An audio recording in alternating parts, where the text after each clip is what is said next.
Hello again, everyone. This is Lost, and YouTube did not like my last video, and I think I know why. I definitely shouldn't have uploaded the artwork that I did. It was one of those thumbnails that was a little too spicy, so in the future, gotta keep that in mind to not do that on YouTube, because, you know, it's one of those things that it just doesn't work. Also, the artwork we're doing today is kind of a palette cleanser. I wanted to try to do like more complicated clothing, and it's still not going past the concept phase because I have a lot of stuff I'm doing in the meantime. But overall, the idea was solid, so I might actually finish this one when I find the time. But this one's interesting because it's a mix of using 3D assets and using regular traditional watercolor style-ish painting. So I thought I'd share this and give my thoughts. Also, if you've been enjoying my videos a whole lot, I really appreciate every time you guys leave a like, comment, subscribe, hit the bell.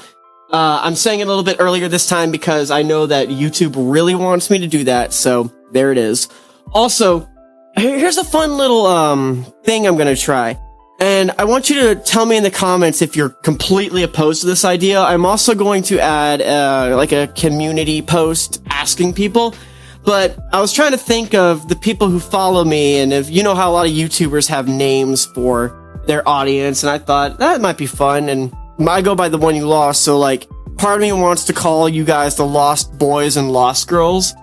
But you can tell me straight away if you think that's the stupidest thing you've ever heard. It won't offend me. But overall, that's kind of my thoughts, and just wanted to get that out there. But yes, this particular artwork was actually something I'm kind of proud of. I like the pose. The pose isn't too complicated. It's like seductive, but it doesn't show anything. You know what I mean?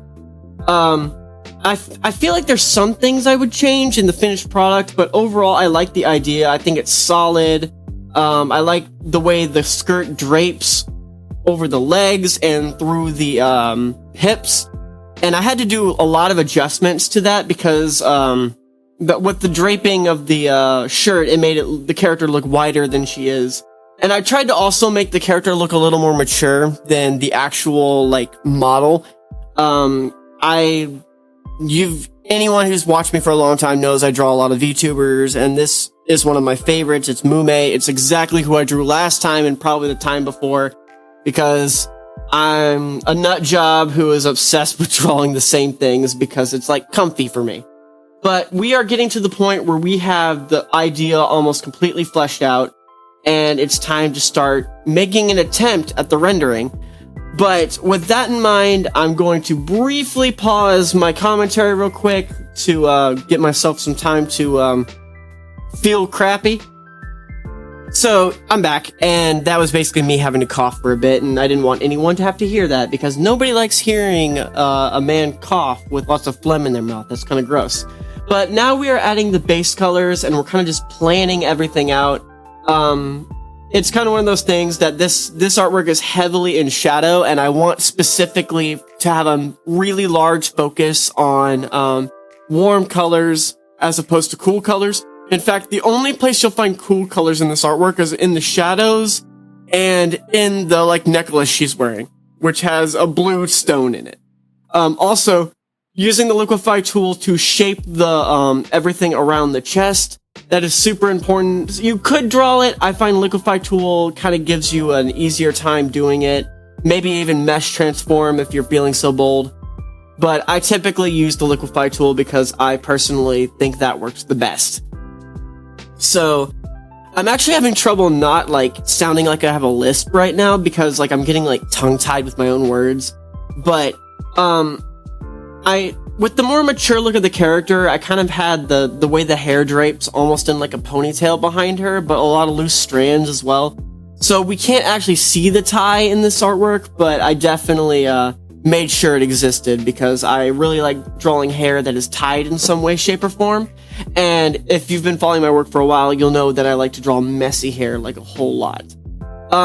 You may also notice, this is where I start using 3D here.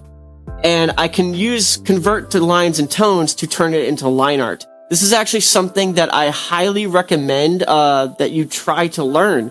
because utilizing 3D is a huge time saver. I'm actually currently learning Blender and using Kitbash assets to kind of create my backgrounds and make my life a whole lot easier. This is actually a very common practice in a lot of professional anime.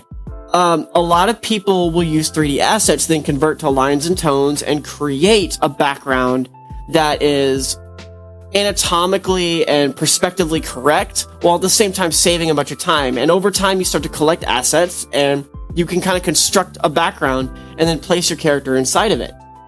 You can even use a 3D model of a human figure. Just make sure that you're aware that you need to correct the mistakes that the 3D model will have, because 3D models of actual people are notoriously inconsistent with actual anime proportions. So when doing that, it's good to know the importance of that. I really do recommend trying your best to fix the issues you see. So now what we're going to do is we're going to start rendering the character. Here pretty soon, I know this is technically like a concept and not a finished artwork, but I went really hard on the rendering. I actually think I really overdid it with the clothes. And I think in the finished product, I'm going to like simplify it a little bit, because even though it's technically not wrong, it's a lot. You know what I mean? But you can see that what I'm doing is I'm blocking out shapes. And some people use the lasso tool to do that. I personally just draw it in and then use the airbrush, then hit C on my keyboard to turn that little checkered marker on the color wheel. And what that does is it turns your brush into an eraser. And that is a majorly useful tool. If you have Clip Studio Paint, I would actually recommend that you look up the shortcut for that or make it yourself in the properties function, because it is a major time saver and I really, really recommend it. So here you can see I'm blocking out all the shapes on the skirt, and I'm making sure to pay close attention to where light would peek out. So you see where the thigh starts on the right? Well, it's a little more in the light than the stuff near the crotch and toward the back. So I would actually highly recommend just always thinking about your light source. And actually her right arm, now that I'm looking at it, doesn't make quite much sense with the lighting that I gave it, but that is what it is. And let's see here. Now we're doing the hair, and of course the hair wouldn't have much light on it, so we're doing shadows. And we're also doing the terminal line, which is basically where the light first touches the shadow. So that area is a little bit darker. And now we basically have the main idea, and here pretty soon we're going to be editing the background and rendering that as well. I did the eyes super quickly. I actually wouldn't recommend that you do the eyes the way I did here. I added the post-processing from the sketch back just to see if it still made sense. So I had to do little tweaks after I did that, because it was like, that's not technically correct, so I had to fix it later. But we're adding some more brightness. We're going to do the curtains here. And that just makes it all come together. It's kind of crazy. Doing little edits, some eye candy using the droplet and airbrush tool. And we're doing some add glow to make everything shine much more intensely. And right now it's just kind of like polishing it. We're making a hard light layer of the whole thing and adjusting the levels to make sure it all kind of meshes well together. I ended up adding wings behind her, because where the shoulder meets the window, it's like it doesn't quite separate from the window enough, if that makes sense. It feels like it blends in way too much, and that's causing something to not look quite correct, if that makes sense. We're adding some foliage in the background, which I originally didn't plan on doing, but I thought it separated the character from the background just a little bit more. And we're doing some ambient occlusion, which is basically like the RGB colors and like that 3D glasses effect. So now is where I start to add the wings, because I want to even further separate the character from the background. And we're kind of utilizing the wings as like a little cheat almost to doing that. I know this is a lot to take in, but basically that's how I made this artwork. Thank you so much for watching. If you enjoyed this video, be sure to leave a like, comment what you think about that stupid Lost Boys and Lost Girls idea. And I would just want to say thank you so much for watching. I'll see you guys next time, alright? Bye.